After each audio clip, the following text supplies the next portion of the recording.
I'm sure inyo pong narinig siguro ang press briefing po ni ng Malacanang kanina, parang kayo pa yata sinisisi na wala daw ho kayong ginawa for your kung nalaman na pala ninyo may problema ho dyan sa rock netting.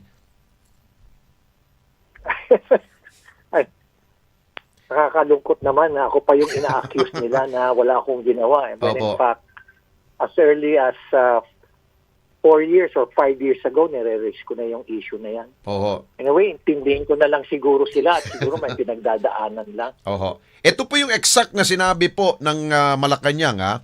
6 na taon na ang lumipas pero wala pa rin siyang nagagawa patungkol sa issue ng rock netting. Ha? Sino po ba kaya ang mas mabagal? Yung mo sabi, Mayor. Naiyak naman ako, Alex, sa binanggit mo. Oh. Pero kung gano'n ang kanilang pananaw, Oho. kung gano'n ang kanilang pananaw, ay, sinasa. Oh. Anyway, bahala ng taon bayan, mag-gusga siguro, Alex, Oho. kung sino yung nasa tamang lugar. Oho. No? Anyway, nag-imbestiga naman tayo ng mga rock netting at Opo. nag-file na rin tayo ng kaso. Iniwanan ko nga lang sa ICI Mhm. at sa DPWH at na-file naman nila yung kaso. So, hintayin na lang natin siguro kung yung decision ng ombudsman. Mhm. Pero marami pa. Oo. Marami pa dapat file ng kaso dyan sa rock netting na yan. Oho. Pero kung Well, tutusin, anyway, Opo. kung ako yung sisisihin nila, so tatanggapin ko na lang. Anyway, lahat naman, ako na lahat ang sinisisi. Tatanggapin ko na lang. Oho. Pero kung tutusin po, Mayor, bilang Chief Executive, do you have the power to investigate po ba? Kayo po ba ang tamang ahensya na dapat gumawa niyan?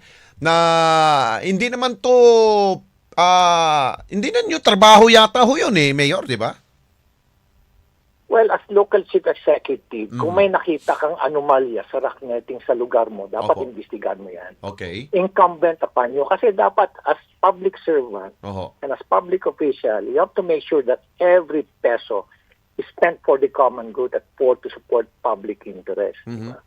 Kanyan moral obligation mo yan. Tama. Dito naman sa lugar ko, wala namang anomalya. Mhm. But nonetheless, despite the fact na kahit sa ibang lugar nangyari, feeling ko na as a private citizen, moral obligation ko pa rin na mag-file ng kaso at i-reveal yan. Mhm. At that is precisely what I am doing for the past 5 years tungkol dyan sa rock netting na yan. Oho. At iba-iba pang mga anomalya nangyari sa ating bansa. Kaya kung ayaw nilang tanggapin, ayaw nilang tanggapin yung sisi, ako na lang, tatanggapin ko na lahat yan. Ako na lang po ang sisihin nyo. Si Oo. Magalong na lang po ang sisihin nyo. Naku, wag naman po sana ganun, Mayor, no? Kayo na nga ho yung may concern sa atin po mga kababayan, lalo tigit meron pong namatayan po diyan kahapon, no? Mayor, tapos kayo pang inilalagay pa sa sa alanganin, Mayor. Alex, kasalanan ko rin yan. Pati Naku. yung mga namatay dyan sa Naku. Juan, kasalanan ko uli yan. Akuhin ko na rin yan. Kasalanan ko yan. Ayun. Yung ba problema ng ating kasulukuyang administrasyon, ayaw ho nila akuin nga sila po may problema ho ba, Mayor? Siguro sa kanilang pananaw, wala silang kasalanan. Kaya aakuhin ko na rin, Alex. Naku.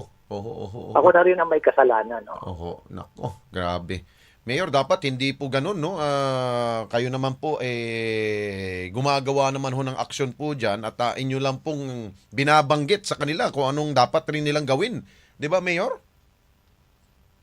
Yes, hindi ba dapat pag ni-reveal mo, dapat incumbent din sa kanila na pag nakita nila na merong maski na maliit lang na impormasyon na natatanggap nila, na pagtuunan nila ng pansin. Hindi naman pwedeng baliwalain yan. Oho.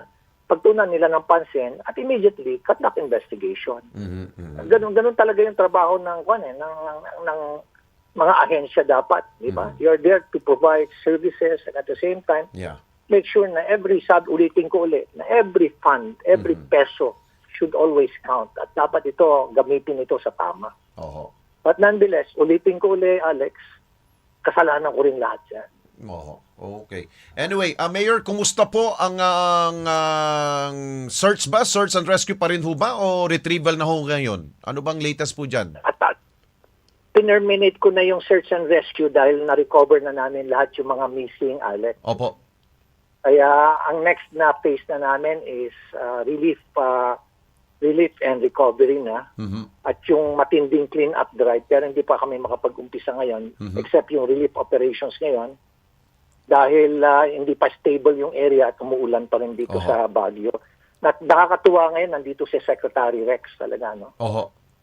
Talagang puspusan yung kanyang tulong na binibigay sa syudad ng Baguio, of course, upon the instruction of the President. Opo.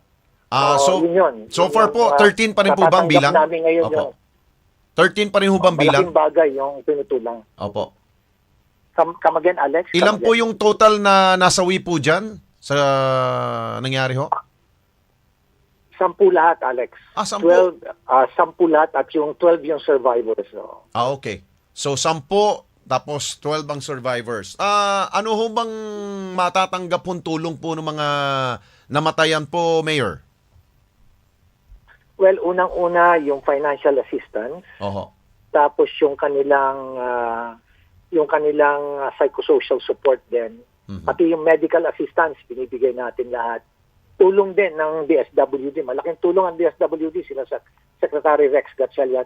At yung latest, kasi during the dialogue, yung rental financial assistance para di na namin sila pababalikin doon sa lugar. Yeah. So, wala silang titirhan. So, sinabi ni Sec Rex na they will cover yung rental.